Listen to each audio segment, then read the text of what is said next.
ओम श्री परमात्मने नमः। नमस्ते दोस्तों, भगवत गीता की इस यात्रा में आपका स्वागत है, अभिनंदन है। आज हम भगवत गीता के 18वें अध्याय के 11वें श्लोक में प्रवेश करेंगे। तो चलिए प्रारंभ करते हैं। वसुदेवसुतं देवं कंसचानूरमर्दनं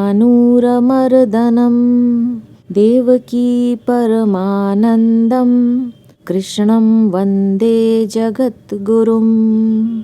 अथ श्रीमद्भगवद्गीता अष्टदशोऽध्यायः।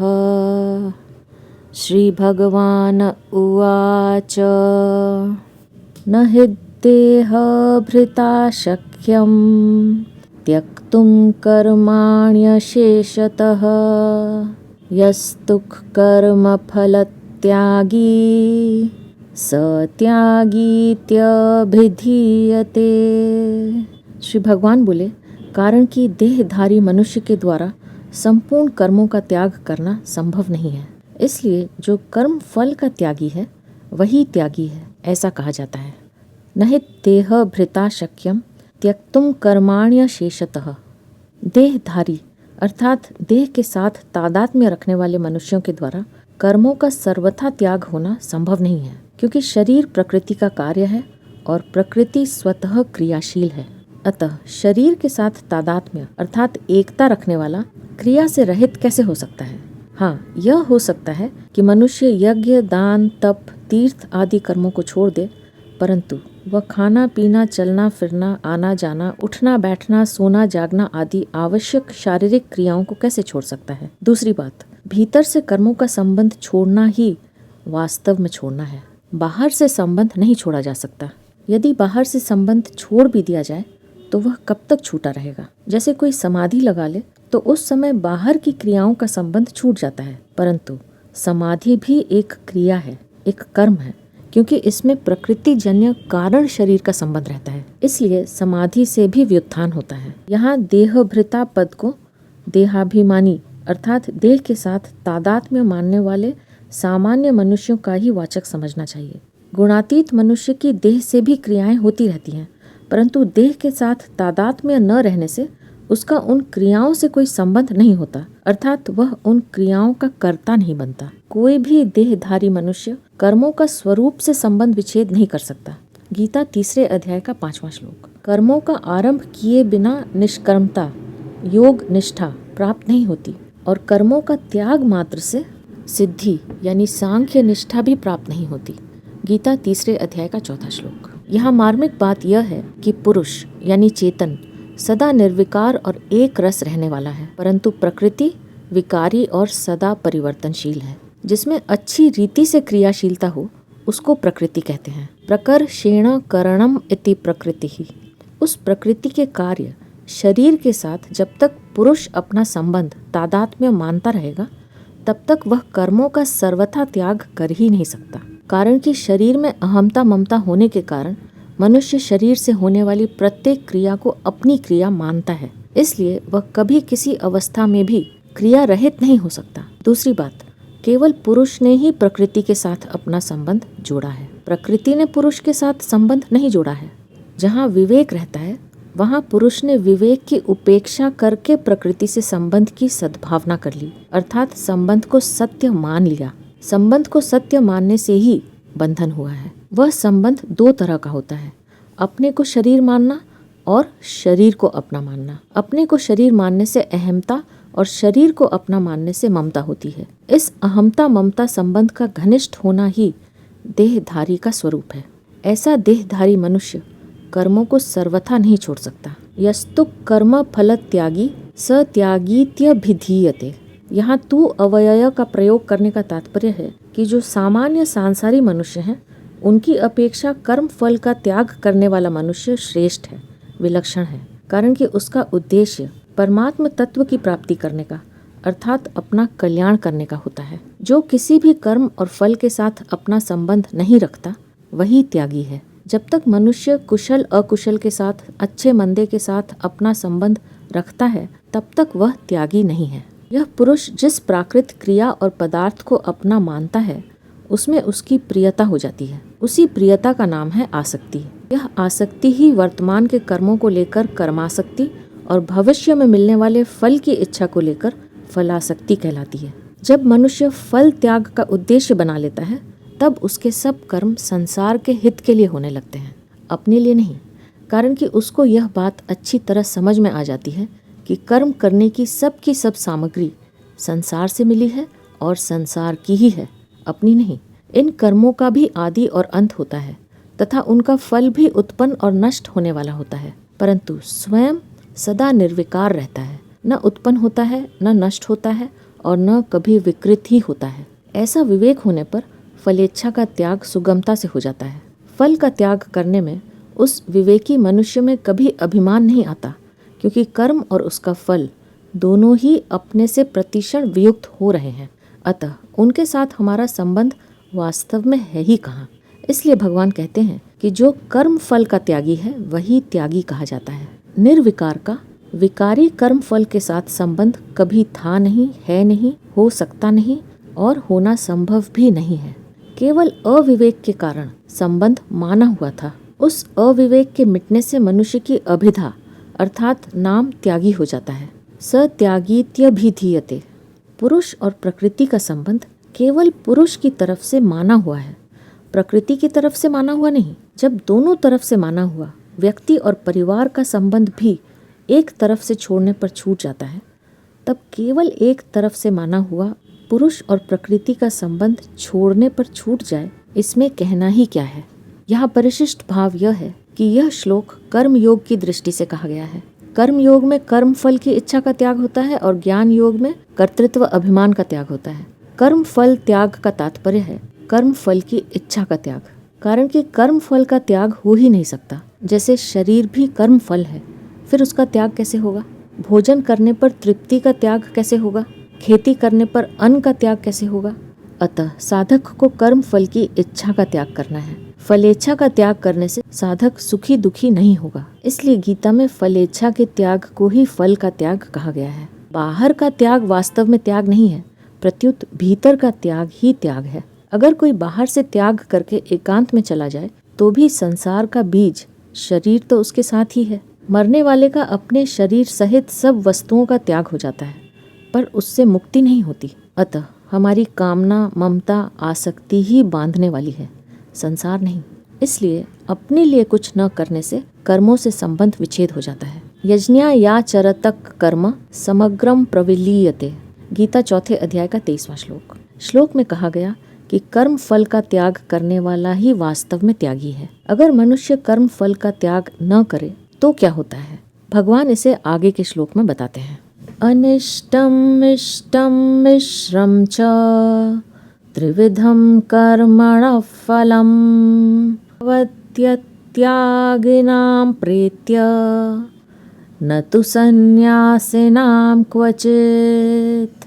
श्री भगवान बोले, कर्म फल का त्याग न करने वाले मनुष्यों को कर्मों का इष्ट, अनिष्ट और मिश्रित ऐसे 3 प्रकार का फल मरने के बाद भी होता है, परंतु कर्म फल का त्याग करने वालों को कहीं भी नहीं होता। अनिष्टम इष्टम मिश्रम च त्रिविधम कर्मण फलम। कर्म का फल 3 तरह का होता है, इष्ट, अनिष्ट और मिश्र। जिस परिस्थिति को मनुष्य चाहता है वह इष्ट कर्म फल है, जिस परिस्थिति को मनुष्य नहीं चाहता वह अनिष्ट कर्म फल है, और जिसमें कुछ भाग इष्ट का तथा कुछ भाग अनिष्ट का है वह मिश्र कर्म फल है। वास्तव में देखा जाए तो संसार में प्रायः मिश्रित ही फल होता है। जैसे धन होने से अनुकूल यानी इष्ट और प्रतिकूल यानी अनिष्ट दोनों ही परिस्थितियां आती हैं। धन से निर्वाह होता है, यह अनुकूलता है, और टैक्स लगता है, धन नष्ट हो जाता है, छिन जाता है, यह प्रतिकूलता है। तात्पर्य है कि इष्ट में भी आंशिक अनिष्ट और अनिष्ट में भी आंशिक इष्ट रहता ही है, कारण कि संपूर्ण संसार त्रिगुणात्मक है। गीता 18वें अध्याय का 40वां श्लोक। यहाँ जन्म भी दुखालय 8वें अध्याय का 15वां श्लोक और सुख रहित है 9वें अध्याय का 33वां श्लोक। अतः चाहे इष्ट यानी अनुकूल परिस्थिति हो, चाहे अनिष्ट यानी प्रतिकूल परिस्थिति हो, वह सर्वथा अनुकूल या प्रतिकूल होता ही नहीं। यहाँ इष्ट और अनिष्ट कहने का तात्पर्य यह है कि इष्ट में अनुकूलता की और अनिष्ट में प्रतिकूलता की प्रधानता होती है। वास्तव में कर्मों का फल मिश्रित ही होता है, क्योंकि कोई भी कर्म सर्वथा निर्दोष नहीं होता। 18वें अध्याय का 48वां श्लोक। भवत यत यागिनाम प्रेत्य, ये सभी फल अत्यागियों को अर्थात फल की इच्छा रखकर कर्म करने वालों को ही मिलता है, सन्यासियों को नहीं। कारण कि जितने भी कर्म होते हैं वे सब प्रकृति के द्वारा अर्थात प्रकृति के कार्य शरीर, इंद्रियां, मन और बुद्धि के द्वारा ही होते हैं तथा फल रूप परिस्थिति भी प्रकृति के द्वारा ही बनती है। इसलिए कर्मों का और उनके फलों का संबंध केवल प्रकृति के साथ है, स्वयं यानी चेतन स्वरूप के साथ नहीं। परंतु जब स्वयं उनसे संबंध तोड़ देता है तो फिर वह भोगी नहीं बनता, प्रत्युत त्यागी हो जाता है।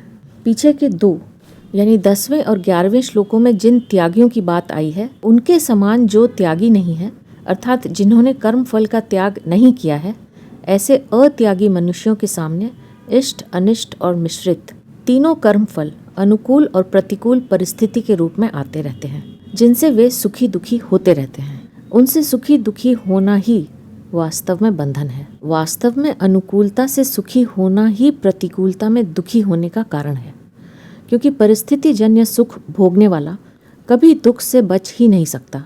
जब तक वह सुख भोगता रहेगा तब तक वह प्रतिकूल परिस्थितियों में दुखी होता ही रहेगा। चिंता, शोक, भय, उद्वेग आदि उसको कभी छोड़ नहीं सकते और वह भी इनसे कभी छूट नहीं सकता। प्रेत्य भवति कहने का तात्पर्य है कि जो कर्म फल के त्यागी नहीं हैं, उनको इष्ट, अनिष्ट और मिश्र ये तीनों कर्म फल मरने के बाद अवश्य मिलते हैं। परंतु इनके साथ न तो संन्यासिनाम क्वचित पदों में कहा गया है कि जो कर्म फल के त्यागी हैं उनको कहीं भी अर्थात यहाँ और मरने के बाद भी कर्म फल नहीं मिलता। इससे सिद्ध होता है कि अत्यागी को मरने के बाद तो कर्म फल मिलता ही है, पर यहाँ जीते जी भी कर्म फल मिल सकता है। न तो संन्यासिनाम क्वचित, सन्यासियों यानी त्यागियों को कहीं भी अर्थात इस लोक में या परलोक में, इस जन्म में या मरने के बाद भी कर्म फल भोगना नहीं पड़ता। हाँ, पूर्व जन्म के किए हुए कर्मों के अनुसार इस जन्म में उनके सामने अनुकूल या प्रतिकूल परिस्थिति तो आती है, पर वे अपने विवेक के बल से उन परिस्थितियों के भोगी नहीं बनते, उनसे सुखी दुखी नहीं होते, अर्थात सर्वथा निर्लिप्त रहते हैं। सन्यासियों अर्थात त्यागियों को फल क्यों नहीं भोगना पड़ता? कारण कि वे अपने लिए कुछ भी नहीं करते। उनको अच्छी तरह से यह विवेक हो जाता है कि अपना जो सत स्वरूप है उसके लिए किसी भी क्रिया या वस्तु की आवश्यकता है ही नहीं। अपने लिए पाने की इच्छा से साधक कुछ भी करता है तो वह अपने व्यक्तित्व को ही स्थिर रखता है, क्योंकि वह संसार मात्र के हित से अपना हित अलग मानता है। जब वह संसार मात्र के हित से अपना हित अलग नहीं मानता अर्थात सबके हित में ही अपना हित मानता है, तब वह स्वतः सर्वभूत हिते रतः हो जाता है। फिर उसके स्थूल शरीर से होने वाली क्रियाएं, सूक्ष्म शरीर से होने वाला परहित चिंतन और कारण शरीर से होने वाली स्थिरता, तीनों ही संसार के मात्र प्राणियों के हित के लिए होती हैं। कारण कि शरीर आदि सब की सब सामग्री संसार से अभिन्न है। उस सामग्री से अपना हित चाहता है, यही गलती होती है, जो कि अपनी परिच्छिन्नता में हेतु है। यहाँ सन्यासी नाम पद में त्यागी यानी कर्मयोगी और सन्यासी यानी सांख्य योगी दोनों की एकता की गई है। जैसे कर्म योगी कर्मों से असंग रहता है तो सांख्य योगी भी कर्मों से सर्वथा निर्लिप्त रहता है। कर्म योगी निष्काम कर्म करते हुए भी फल के साथ संबंध नहीं रखता तो सांख्य योगी कर्म मात्र के साथ किंचित भी संबंध नहीं रखता। कर्म योगी फल से संबंध विच्छेद करता है अर्थात ममता का त्याग करता है, तो सांख्य योगी कर्तृत्व अभिमान अर्थात अहमता का त्याग करता है। ममता का त्याग होने पर अहमता का भी स्वतः त्याग हो जाता है और अहमता का त्याग होने पर ममता का भी स्वतः त्याग हो जाता है। इसलिए भगवान ने कर्म योग में ममता के त्याग के बाद अहमता का त्याग बताया है। निर्ममो निरहंकारः, दूसरे अध्याय का 71वां श्लोक। और सांख्य योग में अहमता के त्याग के बाद ममता का त्याग बताया है। अहंकारम बलम दर्पम कामम क्रोधम परिग्रहम विमुच्य निर्ममः, 18वें अध्याय का 53वां श्लोक। इन दोनों की इस त्याग करने की प्रक्रिया में तो फर्क है, परंतु परिवर्तनशील प्रकृति और प्रकृति का कार्य, इनमें से किसी के भी साथ इन दोनों का संबंध नहीं रहता। अर्थात तत्व में कर्म योगी और सांख्य योगी दोनों एक हो जाते हैं। पहले अर्जुन ने पूछा था कि मैं संन्यास और त्याग का तत्व जानना चाहता हूँ। अतः भगवान ने यहाँ संन्यासी नाम पद से दोनों का यह तत्व बताया कि कर्म योगी का यह भाव रहता है कि अपना कुछ नहीं है, अपने लिए कुछ नहीं चाहिए और अपने लिए कुछ नहीं करना है। ऐसे ही सांख्य योगी का यह भाव रहता है कि अपना कुछ नहीं है और अपने लिए कुछ नहीं चाहिए। सांख्य योगी प्रकृति और प्रकृति के कार्य के साथ किंचित मात्र भी अपना संबंध नहीं मानता, इसलिए उसके लिए अपने लिए कुछ भी नहीं करना है यह कहना ही नहीं बनता। यहाँ त्यागिनाम पद न देकर सन्यासीनाम पद देने का यह तात्पर्य है कि जो निर्लिप्तता सांख्य योग से होती है वही निर्लिप्तता त्याग से अर्थात कर्म योग से भी होती है।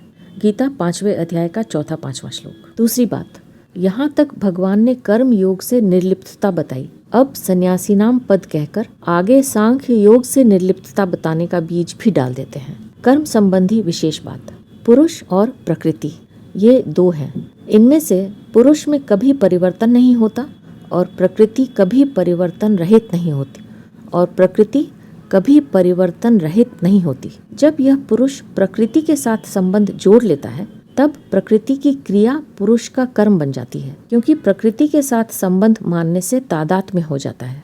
तादात्म्य होने से जो प्राकृत वस्तुएं प्राप्त हैं उनमें ममता होती है और उस ममता के कारण अप्राप्त वस्तुओं की कामना होती है। इस प्रकार जब तक कामना, ममता और तादात्म्य रहता है तब तक जो कुछ परिवर्तन रूप क्रिया होती है उसका नाम कर्म है। तादात्म्य के टूटने पर वही कर्म पुरुष के लिए अकर्म हो जाता है, अर्थात वह कर्म क्रिया मात्र रह जाता है, उसमें फल जनकता नहीं रहती। यह कर्म में अकर्म है। अकर्म अवस्था में अर्थात स्वरूप का अनुभव होने पर उस महापुरुष के शरीर से जो क्रिया होती रहती है वह अकर्म में कर्म है। गीता 4 अध्याय का 18वां श्लोक। तात्पर्य यह हुआ कि अपने निर्लिप्त स्वरूप का अनुभव होने पर भी वास्तव में सब क्रियाएं प्रकृति और उसके कार्य शरीर में होती हैं, परंतु प्रकृति या शरीर से अपनी पृथकता का अनुभव न होने से वे क्रियाएं कर्म बन जाती हैं। गीता 3 अध्याय का 27वां और 13वें अध्याय का 29वां श्लोक। कर्म 3 तरह के होते हैं, क्रियमाण कर्म, संचित कर्म और प्रारब्ध कर्म। अभी वर्तमान में जो कर्म किए जाते हैं वे क्रियमाण कर्म कहलाते हैं। जो भी नए कर्म और उनके संस्कार बनते हैं वे सब केवल मनुष्य जन्म में ही बनते हैं। गीता 4 अध्याय का 13वां और 15वें अध्याय का 2 श्लोक। पशु पक्षी आदि योनियों में नहीं, क्योंकि वे योनियां केवल कर्म फल भोग के लिए ही मिलती हैं। वर्तमान से पहले इस जन्म में किए हुए अथवा पहले के अनेक मनुष्य जन्मों में किए हुए जो कर्म संग्रहित हैं वे संचित कर्म कहलाते हैं। संचित में से जो कर्म फल देने के लिए प्रस्तुत अर्थात उन्मुख हो गए हैं, अर्थात जन्म, आयु और अनुकूल प्रतिकूल परिस्थिति के रूप में परिणत होने के लिए सामने आ गए हैं, वे प्रारब्ध कर्म कहलाते हैं। क्रियमाण कर्म 2 तरह के होते हैं, शुभ और अशुभ। जो कर्म शास्त्र अनुसार विधि विधान से किए जाते हैं वे शुभ कर्म कहलाते हैं, और काम, क्रोध, लोभ, आसक्ति आदि को लेकर जो शास्त्र निषिद्ध कर्म किए जाते हैं वे अशुभ कर्म कहलाते हैं। शुभ अथवा अशुभ, प्रत्येक क्रियमाण कर्म का एक तो फल अंश बनता है और एक संस्कार अंश बनता है। ये दोनों भिन्न भिन्न हैं। क्रियमाण कर्म के फल अंश के 2 भेद हैं, दृष्ट और अदृष्ट। इनमें से दृष्ट के भी 2 भेद होते हैं, तात्कालिक और कालांतरिक। जैसे भोजन करते हुए जो रस आता है, सुख होता है, प्रसन्नता होती है और तृप्ति होती है, यह दृष्ट का तात्कालिक फल है। और भोजन के परिणाम में आयु, बल, आरोग्य आदि का बढ़ना, यह दृष्ट का कालांतरिक फल है। ऐसे ही जिसका अधिक मिर्च खाने का स्वभाव है, वह जब अधिक मिर्च वाले पदार्थ खाता है तब उसको प्रसन्नता होती है, सुख होता है, और मिर्च की तीक्ष्णता के कारण मुंह में, जीभ में जलन होती है, आंखों से और नाक से पानी निकलता है, सिर से पसीना निकलता है। यह दृष्ट का तात्कालिक फल है। और कुपथ्य के कारण परिणाम में पेट में जलन और रोग, दुख आदि का होना, यह दृष्ट का कालांतरिक फल है।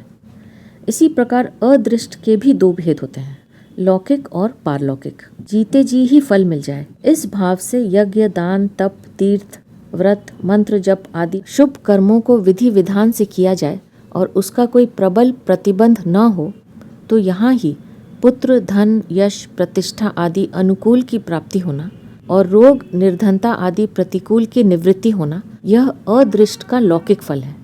यहाँ दृष्ट का कालांतरिक फल और अदृष्ट का लौकिक फल, दोनों फल एक समान ही दिखते हैं, फिर भी दोनों में अंतर है। जो कालांतरिक फल है वह सीधे मिलता है, प्रारब्ध बनकर नहीं, परंतु जो लौकिक फल है वह प्रारब्ध बनकर ही मिलता है।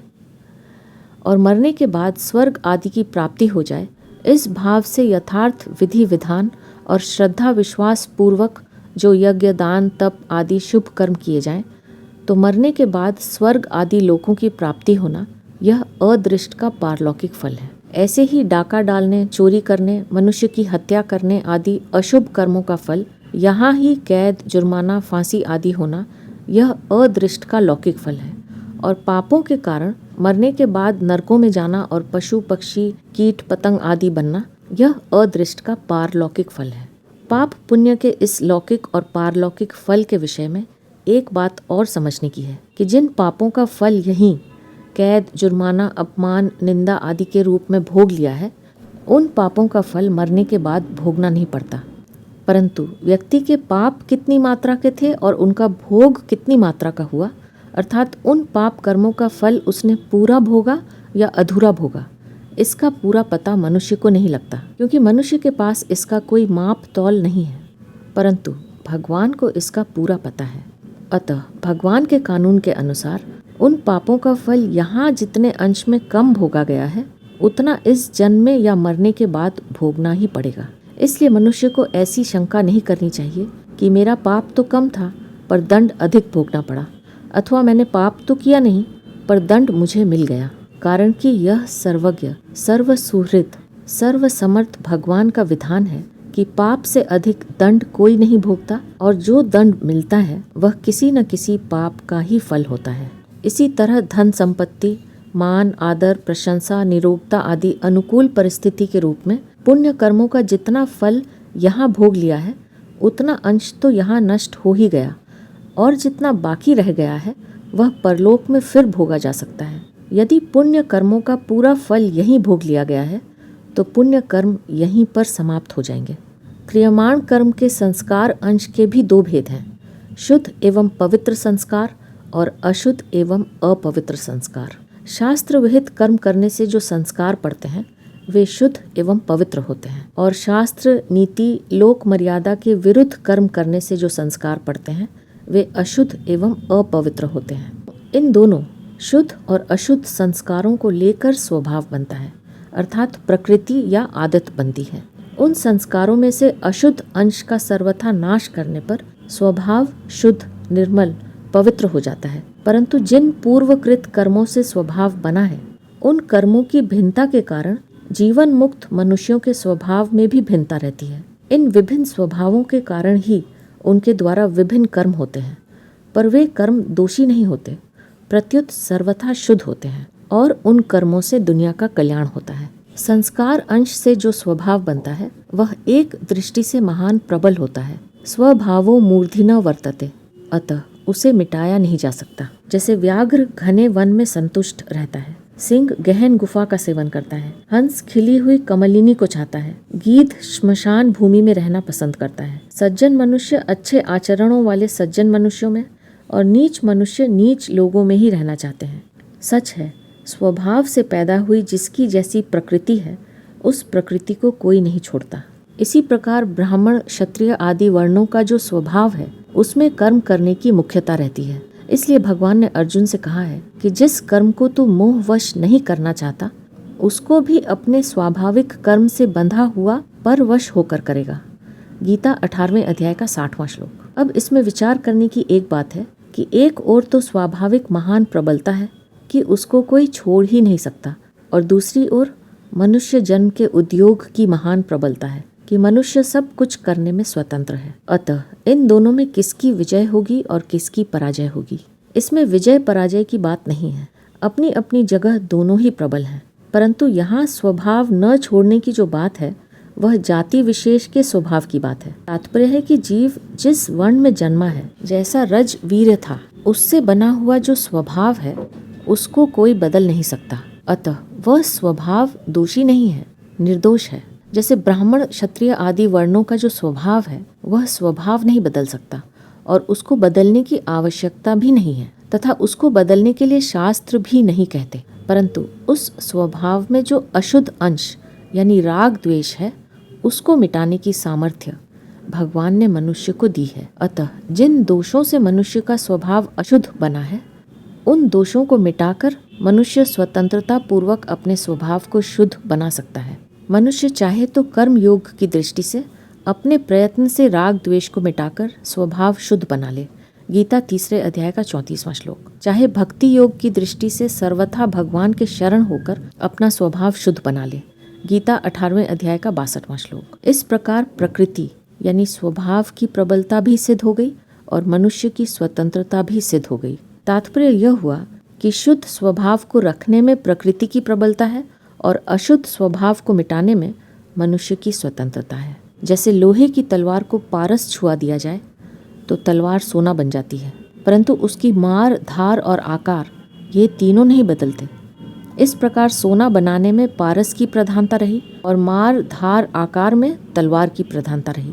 ऐसे ही जिन लोगों ने अपने स्वभाव को परम शुद्ध बना लिया है, उनके कर्म भी सर्वथा शुद्ध होते हैं। परंतु स्वभाव के शुद्ध होने पर भी वर्ण, आश्रम, संप्रदाय, साधन पद्धति, मान्यता आदि के अनुसार आपस में उनके कर्मों की भिन्नता रहती है। जैसे किसी ब्राह्मण को तत्व बोध हो जाने पर भी वह खान पान आदि में पवित्रता रखेगा, अपने हाथ से बनाया हुआ भोजन ही ग्रहण करेगा क्योंकि उसके स्वभाव में पवित्रता है। परंतु किसी हरिजन आदि साधारण वर्ण वाले को तत्व बोध हो जाए तो वह खान पान आदि में पवित्रता नहीं रखेगा और दूसरों की जूठन भी खा लेगा क्योंकि उसका स्वभाव ही ऐसा पड़ा हुआ है। पर ऐसा स्वभाव उसके लिए दोषी नहीं होगा। जीव का असत के साथ संबंध जोड़ने का स्वभाव अनादिकाल से बना हुआ है, जिसके कारण वह जन्म मरण के चक्कर में पड़ा हुआ है और बार बार ऊंच नीच योनियों में जाता है। उस स्वभाव को मनुष्य शुद्ध कर सकता है, अर्थात उसमें जो कामना, ममता और तादात्म्य है उसको मिटा सकता है। कामना, ममता और तादात्म्य के मिटने के बाद जो स्वभाव रहता है वह स्वभाव दोषी नहीं रहता। इसलिए उस स्वभाव को मिटाना नहीं है और मिटाने की आवश्यकता भी नहीं है। जब मनुष्य अहंकार का आश्रय छोड़कर सर्वथा भगवान के शरण हो जाता है, तब उसका स्वभाव शुद्ध हो जाता है। जैसे लोहा पारस के स्पर्श से शुद्ध सोना बन जाता है। स्वभाव शुद्ध होने से फिर वह स्वभावज कर्म करते हुए भी दोषी और पापी नहीं बनता। गीता 18वें अध्याय का 47वां श्लोक। सर्वथा भगवान के शरण होने के बाद भक्त का प्रकृति के साथ कोई संबंध नहीं रहता। फिर भक्त के जीवन में भगवान का स्वभाव काम करता है। भगवान समस्त प्राणियों के सुहृद हैं। सुहृदम सर्वभूतानाम। गीता 5वें अध्याय का 29वां श्लोक। तो भक्त भी समस्त प्राणियों का सुहृद हो जाता है।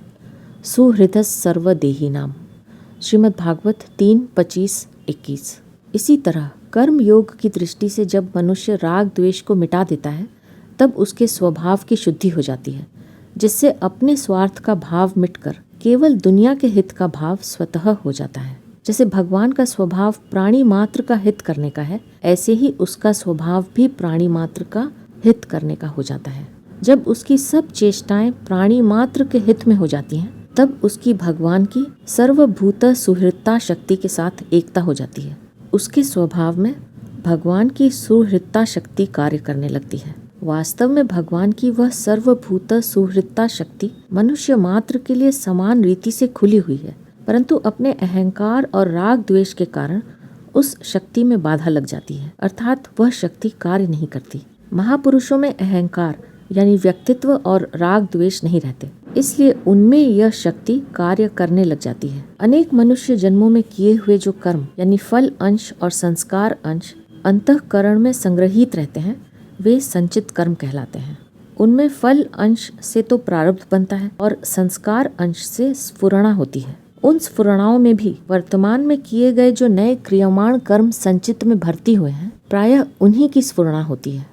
कभी कभी संचित में भर्ती हुए पुराने कर्मों की स्फुरणा भी हो जाती है। स्फुरणा संचित के अनुसार भी होती है और प्रारब्ध के अनुसार भी।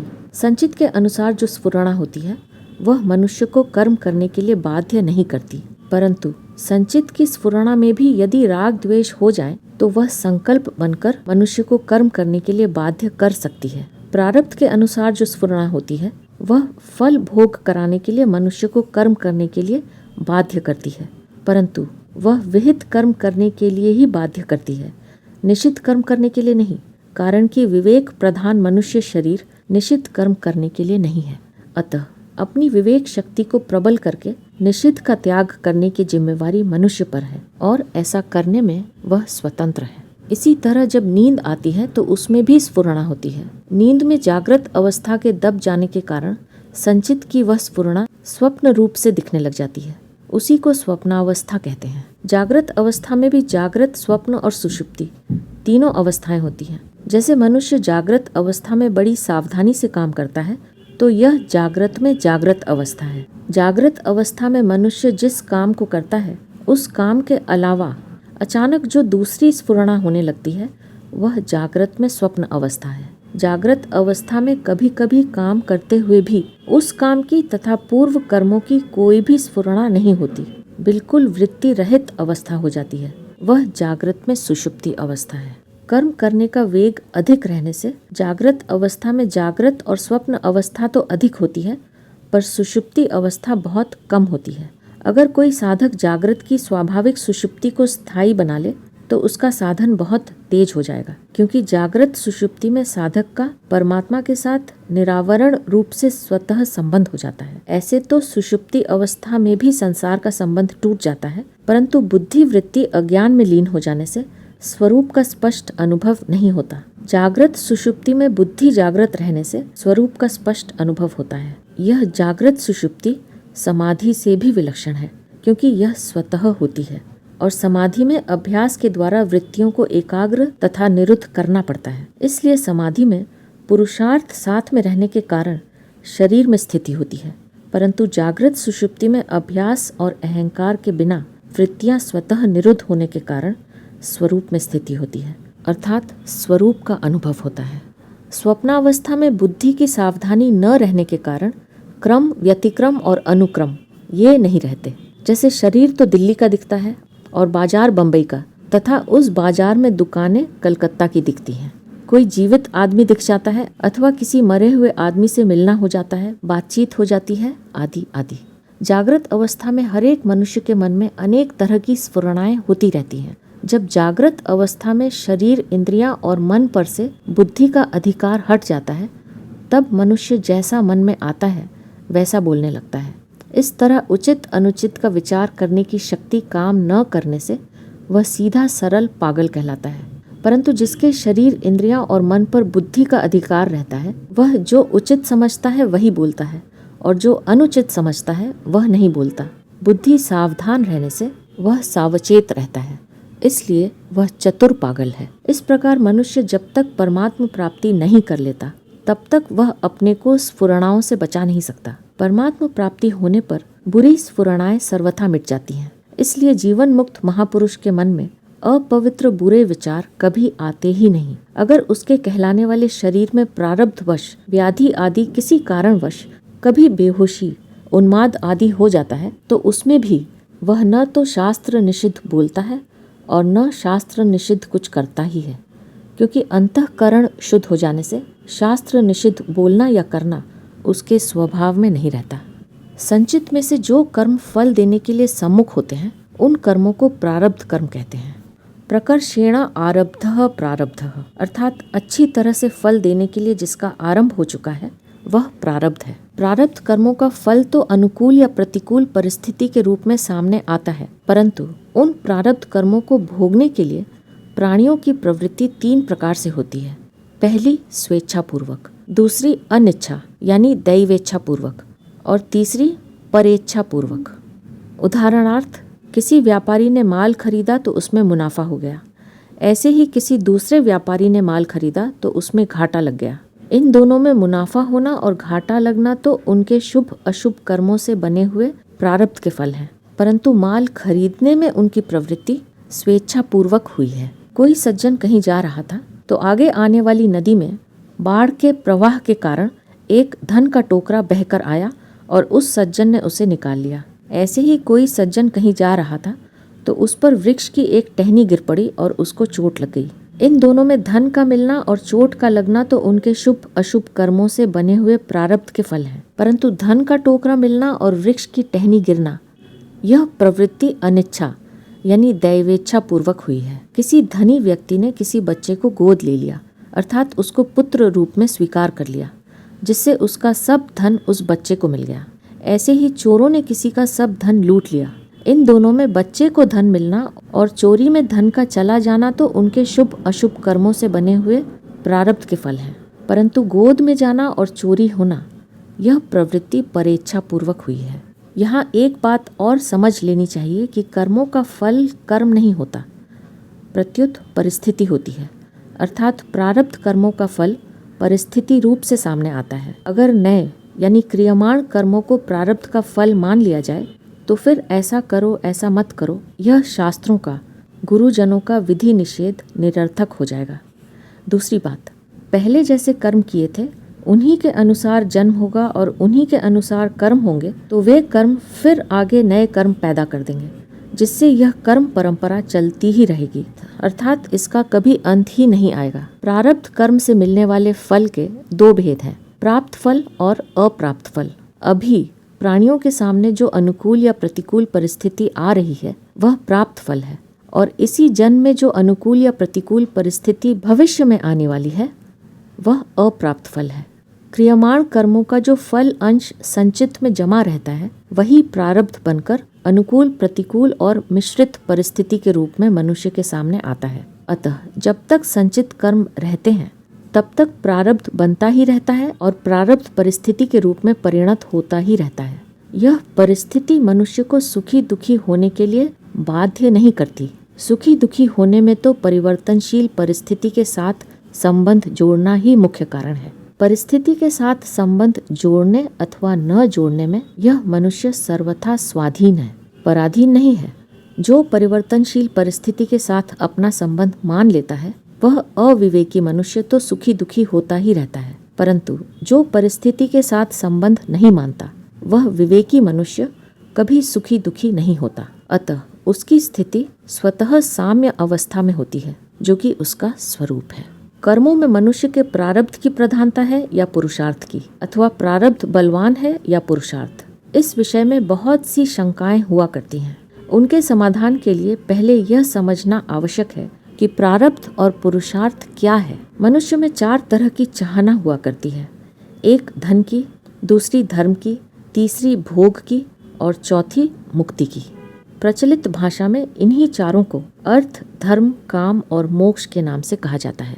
धन को अर्थ कहते हैं। वह धन 2 तरह का होता है, स्थावर और जंगम।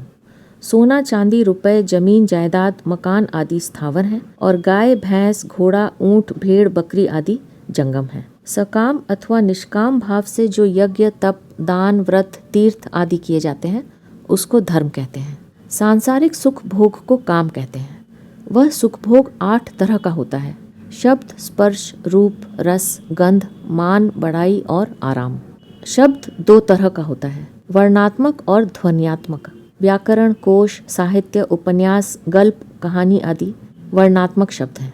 वर्णात्मक शब्द में भी 10 रस होते हैं, श्रृंगार, हास्य, करुण, रौद्र, वीर, भयानक, विभत्य, अद्भुत, शांत और वात्सल्य। ये 10 ही रस चित्त द्रवित होने से होते हैं। इन 10 रसों का उपयोग भगवान के लिए किया जाए तो ये सभी रस कल्याण करने वाले हो जाते हैं, और इनसे सुख भोगा जाए तो ये सभी रस पतन करने वाले हो जाते हैं। खाल, तार और फूंकने के 3 बाजे और ताल का आधा बाजा, ये 3.5 प्रकार के बाजे ध्वन्यात्मक शब्द को प्रकट करने वाले हैं। ढोल, ढोलकी, तबला, पखावज, मृदंग आदि खाल के, सितार, सारंगी, मोरचंग आदि तार के, मशक, पेटी यानी हारमोनियम, बांसुरी, पुंगी आदि फूंक के, और झांझ, मंजीरा, करताल आदि ताल के बाजे हैं। इन वर्णात्मक और ध्वन्यात्मक शब्दों को सुनने से जो सुख मिलता है वह शब्द का सुख है। स्त्री, पुरुष, संतान, मित्र आदि के साथ मिलने से तथा ठंडा, गरम, कोमल आदि से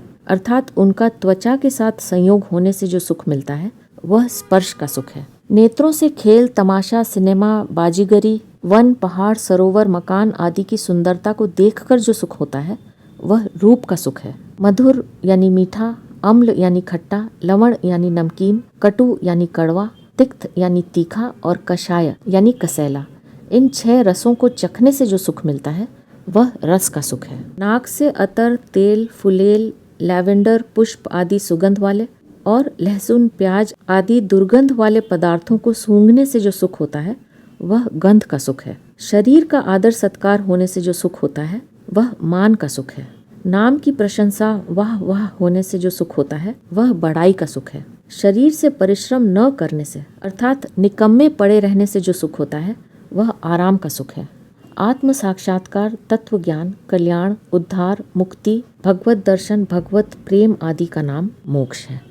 इन चारों यानी अर्थ, धर्म, काम और मोक्ष में देखा जाए तो अर्थ और धर्म दोनों ही परस्पर एक दूसरे की वृद्धि करने वाले हैं, अर्थात अर्थ से धर्म की और धर्म से अर्थ की वृद्धि होती है।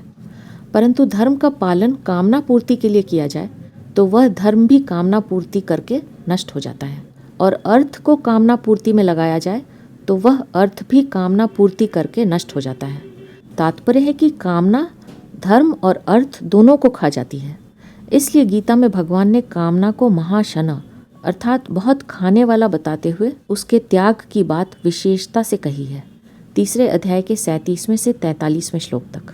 यदि धर्म का अनुष्ठान कामना का त्याग करके किया जाए तो वह अंतःकरण को शुद्ध करके मुक्त कर देता है। ऐसे ही धन को कामना का त्याग करके दूसरे के उपकार में, हित में, सुख में खर्चा किया जाए तो वह भी अंतःकरण को शुद्ध करके मुक्त कर देता है।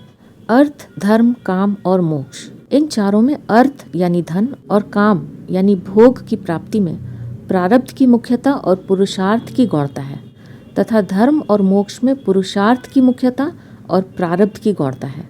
प्रारब्ध और पुरुषार्थ दोनों का क्षेत्र अलग अलग है और दोनों ही अपने अपने क्षेत्र में प्रधान है। इसलिए कहा है संतोष त्रिषु कर्तव्यः स्वदारे भोजने धने त्रिषु चैव न कर्तव्यः स्वाध्याये जप दानयोः। अर्थात अपनी स्त्री, पुरुष, संतान, परिवार, भोजन और धन में तो संतोष करना चाहिए और स्वाध्याय, पाठ, पूजा, नाम, जप, कीर्तन और दान करने में कभी संतोष नहीं करना चाहिए। तात्पर्य यह हुआ कि प्रारब्ध के फल यानी धन और भोग में तो संतोष करना चाहिए, क्योंकि वे प्रारब्ध के अनुसार जितने मिलने वाले हैं उतने ही मिलेंगे, उससे अधिक नहीं। परंतु धर्म का अनुष्ठान और अपना कल्याण करने में कभी संतोष नहीं करना चाहिए, क्योंकि यह नया पुरुषार्थ है और इसी पुरुषार्थ के लिए मनुष्य शरीर मिला है। कर्म के भी 2 भेद हैं, शुभ यानी पुण्य और अशुभ यानी पाप। शुभ कर्म का फल अनुकूल परिस्थिति प्राप्त होना है और अशुभ कर्म का फल प्रतिकूल परिस्थिति प्राप्त होना है। कर्म बाहर से किए जाते हैं, इसलिए उन कर्मों का फल भी बाहरी परिस्थिति रूप में ही प्राप्त होता है, परंतु उन परिस्थितियों से जो सुख दुख होता है वे भीतर के होते हैं। इसलिए उन परिस्थितियों में सुखी तथा दुखी होना शुभ अशुभ कर्मों का अर्थात प्रारब्ध का फल नहीं है, प्रत्युत अपनी मूर्खता का फल है। अगर वह मूर्खता चली जाए, भगवान पर अथवा प्रारब्ध पर विश्वास हो जाए तो प्रतिकूल से प्रतिकूल परिस्थिति आने पर भी चित्त में प्रसन्नता होगी, हर्ष होगा। कारण कि प्रतिकूल परिस्थिति में पाप कटते हैं, आगे पाप न करने में सावधानी आती है और पापों के नष्ट होने से अंतःकरण की शुद्धि होती है। लालने ताडने मातुर्ना कारुण्यम यथार्भके तद्देव महेशस्य नियंतुर्गुणा दोषयोः। यानी जिस प्रकार बच्चे का पालन करने और ताड़ना करने दोनों में माता की कहीं अकृपा नहीं होती, उसी प्रकार जीवों के गुण दोषों का नियंत्रण करने वाले परमेश्वर की कहीं किसी पर अकृपा नहीं होती। यद भववि तद भवत्येव यद भाव्यम न तद भवेत इति निश्चित बुद्धि नाम न चिंता बाधते क्वचित। नारद पुराण पूर्व 37-47। यानी जो होने वाला है वह होकर ही रहता है और जो नहीं होने वाला है वह कभी नहीं होता। ऐसा निश्चय जिनकी बुद्धि में होता है उन्हें चिंता कभी नहीं सताती। साधक को अनुकूल और प्रतिकूल परिस्थिति का सदुपयोग करना चाहिए, दुरुपयोग नहीं। अनुकूल परिस्थिति आ जाए तो अनुकूल सामग्री को दूसरों के हित के लिए सेवा बुद्धि से खर्च करना अनुकूल परिस्थिति का सदुपयोग है और उसका सुख बुद्धि से भोग करना दुरुपयोग है। ऐसे ही प्रतिकूल परिस्थिति आ जाए तो सुख की इच्छा का त्याग करना और मेरे पूर्वकृत पापों का नाश करने के लिए, भविष्य में पाप न करने की सावधानी रखने के लिए और मेरी उन्नति करने के लिए ही प्रभु कृपा से ऐसी परिस्थिति आई है, ऐसा समझकर परम प्रसन्न रहना प्रतिकूल परिस्थिति का सदुपयोग है और उससे दुखी होना दुरुपयोग है। मनुष्य शरीर सुख दुख भोगने के लिए नहीं है। सुख भोगने के स्थान स्वर्ग आदिक हैं और दुख भोगने के स्थान नरक तथा 84 लाख योनियां हैं। इसलिए वे भोग योनियां हैं और मनुष्य कर्म योनि है। परंतु यह कर्म योनि उनके लिए है जो मनुष्य शरीर में सावधान नहीं होते, केवल जन्म मरण के सामान्य प्रवाह में ही पड़े हुए हैं। वास्तव में मनुष्य शरीर सुख दुख से ऊंचा उठने के लिए अर्थात मुक्ति की प्राप्ति के लिए ही मिला है। इसलिए इसको कर्म योनि न कहकर साधन योनि ही कहना चाहिए। प्रारब्ध कर्मों के फल स्वरूप जो अनुकूल प्रतिकूल परिस्थिति आती है, उन दोनों में अनुकूल परिस्थिति का स्वरूप से त्याग करने में तो मनुष्य स्वतंत्र है, पर प्रतिकूल परिस्थिति का स्वरूप से त्याग करने में मनुष्य परतंत्र है, अर्थात उसका स्वरूप से त्याग नहीं किया जा सकता। इसका कारण यह है कि अनुकूल परिस्थिति दूसरों का हित करने, उन्हें सुख देने के फल स्वरूप बनती है और प्रतिकूल परिस्थिति दूसरों को दुख देने के फल स्वरूप बनती है। संसार में एक आदमी पुण्यात्मा है, सदाचारी है और दुख पा रहा है, तथा एक आदमी पाप आत्मा है, दुराचारी है और सुख भोग रहा है। इस बात को लेकर अच्छे अच्छे मनुष्यों के भीतर भी यह शंका हो जाया करती है कि इसमें ईश्वर का न्याय कहाँ है। इसका समाधान यह है कि अभी पुण्यात्मा जो दुख पा रहा है, यह पूर्व के किसी जन्म के किए हुए पाप का फल है, अभी किए हुए पुण्य का नहीं। ऐसे ही अभी पापात्मा जो सुख भोग रहा है, यह भी पूर्व के किसी जन्म में किए हुए पुण्य का फल है, अभी किए हुए पाप का नहीं। इसमें एक तात्विक बात और है, कर्मों के फल रूप में जो अनुकूल परिस्थिति आती है उससे सुख ही होता है और प्रतिकूल परिस्थिति आती है उससे दुख ही होता है, ऐसी बात है नहीं। जैसे अनुकूल परिस्थिति आने पर मन में अभिमान होता है, छोटों से घृणा होती है, अपने से अधिक संपत्ति वालों को देखकर उनसे ईर्ष्या होती है, असहिष्णुता होती है, अंतःकरण में जलन होती है और मन में ऐसे दुर्भाव आते हैं कि उनकी संपत्ति कैसे नष्ट हो जाए, तथा वक्त पर उनको नीचा दिखाने की चेष्टा भी होती है। इस तरह सुख सामग्री और धन संपत्ति पास में रहने पर भी वह सुखी नहीं हो सकता, परंतु बाहरी सामग्री को देखकर अन्य लोगों को यह भ्रम होता है कि वह बड़ा सुखी है। ऐसे ही किसी विरक्त और त्यागी मनुष्य को देखकर भोग सामग्री वाले मनुष्य को उस पर दया आती है कि बेचारे के पास धन संपत्ति आदि सामग्री नहीं है, बेचारा बड़ा दुखी है। परंतु वास्तव में विरक्त के मन में बड़ी शांति और बड़ी प्रसन्नता रहती है। वह शांति और प्रसन्नता धन के कारण किसी धनी में नहीं रह सकती। इसलिए धन का होना मात्र सुख नहीं है और धन का अभाव मात्र दुख नहीं है। सुख नाम हृदय की शांति और प्रसन्नता का है और दुख नाम हृदय की जलन और संताप का है। पुण्य और पाप का फल भोगने में एक नियम नहीं है। पुण्य तो निष्काम भाव से भगवान के अर्पण करने से समाप्त हो सकता है, परंतु पाप भगवान के अर्पण करने से समाप्त नहीं होता।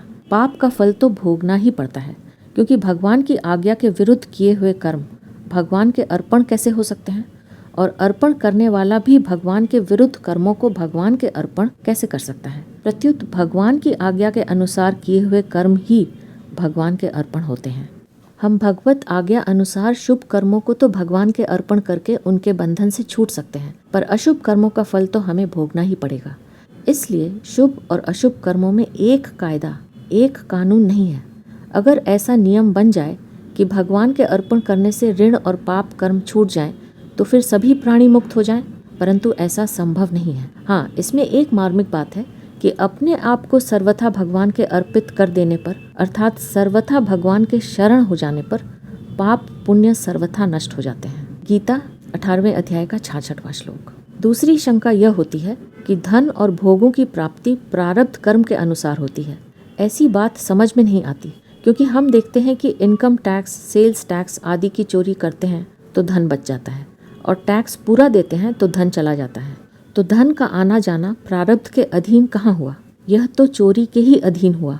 इसका समाधान यह है कि वास्तव में धन प्राप्त करना और भोग भोगना, इन दोनों में ही प्रारब्ध की प्रधानता है, परंतु इन दोनों में भी किसी का धन प्राप्ति का प्रारब्ध होता है, भोग का नहीं, और किसी का भोग का प्रारब्ध होता है, धन प्राप्ति का नहीं, तथा किसी का धन और भोग दोनों का ही प्रारब्ध होता है। जिसका धन प्राप्ति का प्रारब्ध तो है पर भोग का प्रारब्ध नहीं है, उसके पास लाखों रुपए रहने पर भी बीमारी के कारण वैद्य डॉक्टरों के मना करने पर वह भोगों को भोग नहीं सकता। उसको खाने में रूखा सूखा ही मिलता है। जिसका भोग का प्रारब्ध तो है पर धन का प्रारब्ध नहीं है, उसके पास धन का अभाव होने पर भी उसके सुख आराम में किसी तरह की कमी नहीं रहती। सर्वथा त्यागी को भी अनुकूल वस्तुएं बहुत मिलती हुई देखी जाती हैं। यह बात अलग है कि वह उन्हें स्वीकार न करे। त्याग में तो एक और विलक्षणता भी है कि जो मनुष्य धन का त्याग कर देता है, जिसके मन में धन का महत्व नहीं है और अपने को धन के अधीन नहीं मानता, उसके लिए धन का एक नया प्रारब्ध बन जाता है। कारण कि त्याग भी एक बहुत भारी पुण्य है, जिससे तत्काल एक नया प्रारब्ध बन जाता है। धान नहीं धीणो नहीं, नहीं रुपयो रोक, जीमणो बैठे रामदास, आन मिलई सब थोक। उसको किसी की दया से, मित्रता से, काम धंधा मिल जाने से प्रारब्ध के अनुसार जीवन निर्वाह की सामग्री मिलती रहती है। अगर धन का प्रारब्ध नहीं है तो चोरी करने पर भी धन नहीं मिलेगा। प्रत्युत चोरी किसी प्रकार से प्रकट हो जाएगी तो बचा हुआ धन भी चला जाएगा तथा दंड और मिलेगा। यहाँ दंड मिले या न मिले, पर परलोक में तो दंड अवश्य मिलेगा, उससे वह बच नहीं सकता। यदि प्रारब्धवश चोरी करने से धन मिल भी जाए तो भी उस धन का उपभोग नहीं हो सकेगा। वह धन बीमारी में, चोरी में, डाके में, मुकदमे में, ठगाई में चला जाएगा। तात्पर्य यह है कि वह धन जितने दिन टिकने वाला है उतने ही दिन टिकेगा और फिर नष्ट हो जाएगा। इतना ही नहीं, इनकम टैक्स आदि की चोरी करने के जो संस्कार भीतर पड़े हैं, वे संस्कार जन्म जन्मांतर तक उसे चोरी करने के लिए उकसाते रहेंगे और वह उनके कारण दंड पाता रहेगा। अगर धन का प्रारब्ध है तो कोई गोद ले लेगा, अथवा मरता हुआ कोई व्यक्ति उसके नाम वसीयतनामा लिख देगा, अथवा मकान बनाते समय नींव खोदते ही जमीन में गड़ा हुआ धन मिल जाएगा, आदि आदि। इस प्रकार प्रारब्ध के अनुसार जो धन मिलने वाला है वह किसी न किसी कारण मिलेगा ही। प्राप्तव्यम अर्थम लभते मनुष्यो, दैवोपितम लंघितुम न शक्तः, तस्मान शोचामी न विस्मयो, मे यद समदीयम नहीं तत्परेशाम। पंचतत्र मित्र संप्राप्ति 112। यानी प्राप्त होने वाला धन मनुष्य को मिलता ही है, दैव भी उसका उल्लंघन नहीं कर सकते। इसलिए न तो मैं शोक करता हूँ और न मुझे विस्मय ही होता है, क्योंकि जो हमारा है वह दूसरों का नहीं हो सकता। परंतु मनुष्य प्रारब्ध पर तो विश्वास करता नहीं, कम से कम अपने पुरुषार्थ पर भी विश्वास नहीं करता कि हम मेहनत से कमाकर खा लेंगे। इसी कारण उसकी चोरी आदि दुष्कर्मों में प्रवृत्ति हो जाती है, जिससे हृदय में जलन रहती है, दूसरों से छिपाना पड़ता है, पकड़े जाने पर दंड पाना पड़ता है, आदि आदि। अगर मनुष्य विश्वास और संतोष रखे तो हृदय में महान शांति, आनंद, प्रसन्नता रहती है तथा आने वाला धन भी आ जाता है और जितना जीने का प्रारब्ध है उतनी जीवन निर्वाह की सामग्री भी किसी न किसी तरह मिलती ही रहती है। जैसे व्यापार में घाटा लगना, घर में किसी की मृत्यु होना, बिना कारण अपयश और अपमान होना आदि प्रतिकूल परिस्थिति को कोई भी नहीं चाहता, पर फिर भी वह आती ही है। ऐसे ही अनुकूल परिस्थिति भी आती ही है, उसको कोई रोक नहीं सकता। भागवत में आया है, सुखम ऐन्द्रियकम राजन, स्वर्गे नरक एव च, देहिनाम यद यथा दुखम, तस्मा नेच्छेत तद्बुधः। श्रीमद् भागवत 11:8-1। यानी हे राजन, प्राणियों को जैसे इच्छा के बिना प्रारब्ध अनुसार दुख प्राप्त होते हैं, ऐसे ही इंद्रियजन्य सुख स्वर्ग में और नरक में भी प्राप्त होते हैं। अतः बुद्धिमान मनुष्य को चाहिए कि वह उन सुखों की इच्छा न करे। जैसे धन और भोग का प्रारब्ध अलग अलग होता है, अर्थात किसी का धन का प्रारब्ध होता है और किसी का भोग का प्रारब्ध होता है, ऐसे ही धर्म और मोक्ष का पुरुषार्थ भी अलग अलग होता है। अर्थात कोई धर्म के लिए पुरुषार्थ करता है और कोई मोक्ष के लिए पुरुषार्थ करता है। धर्म के अनुष्ठान में शरीर, धन आदि वस्तुओं की मुख्यता रहती है और मोक्ष की प्राप्ति में भाव तथा विचार की मुख्यता रहती है। एक करना होता है और एक होना होता है, दोनों विभाग अलग अलग हैं। करने की चीज़ है कर्तव्य और होने की चीज़ है फल। मनुष्य का कर्म करने में अधिकार है, फल में नहीं। कर्मण्य वाधिकारस्ते माँ फलेषु कदाचना। गीता 2 अध्याय का 47वां श्लोक। तात्पर्य यह है कि होने की पूर्ति प्रारब्ध के अनुसार अवश्य होती है और उसके लिए यह होना चाहिए और यह नहीं होना चाहिए, ऐसी इच्छा नहीं करनी चाहिए। और करने में शास्त्र तथा लोक मर्यादा के अनुसार कर्तव्य कर्म करना चाहिए।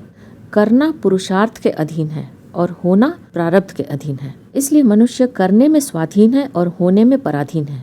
मनुष्य की उन्नति में खास बात है करने में सावधान रहे और होने में प्रसन्न रहे। क्रियमाण, संचित और प्रारब्ध तीनों कर्मों से मुक्त होने का क्या उपाय है? इसका उत्तर है कि प्रकृति और पुरुष ये दो हैं। प्रकृति सदा क्रियाशील है और पुरुष में कभी परिवर्तन रूप क्रिया नहीं होती। प्रकृति से अपना संबंध मानने वाला प्रकृतिस्थ मनुष्य ही कर्ता भोक्ता बनता है। जब वह प्रकृति से संबंध विच्छेद कर लेता है, अर्थात अपने स्वरूप में स्थित हो जाता है, तब उस पर कोई भी कर्म लागू नहीं होता। प्रारब्ध संबंधी अन्य बातें इस प्रकार हैं। पहली बात, बोध हो जाने पर भी ज्ञानी का प्रारब्ध रहता है। यह कथन केवल अज्ञानियों को समझाने मात्र के लिए है, कारण कि अनुकूल या प्रतिकूल घटना का घट जाना ही प्रारब्ध है। प्राणी को सुखी या दुखी करना प्रारब्ध का काम नहीं है, प्रत्युत अज्ञान का काम है। अज्ञान मिटने पर मनुष्य सुखी दुखी नहीं होता, उसे केवल अनुकूलता प्रतिकूलता का ज्ञान होता है। ज्ञान होना दोषी नहीं है, प्रत्युत सुख दुख रूप विकार होना दोषी है। इसलिए वास्तव में ज्ञानी का प्रारब्ध नहीं होता। दूसरी बात, जैसा प्रारब्ध होता है वैसी बुद्धि बन जाती है। जैसे एक ही बाजार में एक व्यापारी माल की बिक्री कर देता है और एक व्यापारी माल खरीद लेता है। बाद में जब बाजार का भाव तेज हो जाता है तब बिक्री करने वाले व्यापारी को नुकसान होता है तथा खरीदने वाले व्यापारी को नफा होता है। जब बाजार भाव मंदा हो जाता है तब बिक्री करने वाले व्यापारी को नफा होता है और खरीदने वाले व्यापारी को नुकसान होता है। अतः खरीदने और बेचने की बुद्धि प्रारब्ध से बनती है, अर्थात नफा या नुकसान जैसा प्रारब्ध होता है उसी के अनुसार पहले बुद्धि बन जाती है, जिससे प्रारब्ध के अनुसार फल भुगताया जा सके। परंतु खरीदने और बेचने की क्रिया न्याय युक्त की जाए अथवा अन्याय युक्त की जाए, इसमें मनुष्य स्वतंत्र है, क्योंकि यह क्रियमाण नया कर्म है, प्रारब्ध नहीं। तीसरी बात, एक व्यक्ति के हाथ से ग्लास गिरकर टूट गया तो यह उसकी असावधानी है या प्रारब्ध? कर्म करते समय तो सावधान रहना चाहिए, पर जो अच्छा या बुरा हो गया उसे पूरी तरह प्रारब्ध होनहार ही मानना चाहिए। उस समय जो यह कहता है कि यदि तू सावधानी रखता तो ग्लास न टूटता, इससे यह समझना चाहिए कि अब आगे से मुझे सावधानी रखनी है कि दोबारा ऐसी गलती न हो जाए। वास्तव में जो हो गया उसे असावधानी न मानकर होनहार मानना चाहिए। इसलिए करने में सावधान और होने में प्रसन्न रहे। चौथी बात, प्रारब्ध से होने वाले और कुपथ्य से होने वाले रोग में क्या फर्क है? कुपथ्य जन्य रोग दवाई से मिट सकता है, परंतु प्रारब्ध जन्य रोग दवाई से नहीं मिटता। महामृत्युंजय आदि का जप और यज्ञ आदि का अनुष्ठान करने से प्रारब्ध जन्य रोग भी कट सकता है, अगर अनुष्ठान प्रबल हो तो।